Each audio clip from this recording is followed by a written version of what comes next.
Hi hello friends, তোমরা সবাই কেমন আছো? আশা করি ভালো আছো। তো আমরাও ভালো আছি।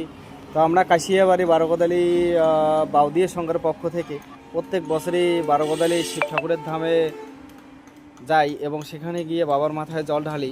ঠিক এই বছরও আমরা শেষ সোমবারে শিবের মাথায় জল ঢালার জন্য যাচ্ছি। আমাদের বাউদিয়া সংঘ থেকে শিব মন্দির প্রায় 1.5 কিলোমিটার বা 1 কিলোমিটারের মতো। তো সেখানে যাচ্ছি আমরা জল ঢালতে। প্রায় পৌঁছে গেছি, আর এই যে আমরা মন্দিরে পৌঁছে গেলাম। এটা হচ্ছে আমাদের শিব মন্দির, যেটা বারোগোদালিতে অবস্থিত।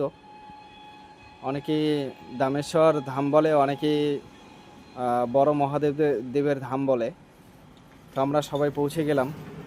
পৌঁছে গিয়ে এখানে সবাই আমরা লাইন করে মন্দিরে 7 বার পরিক্রমা করে তারপর মন্দিরের ভিতরে জল ঢালি।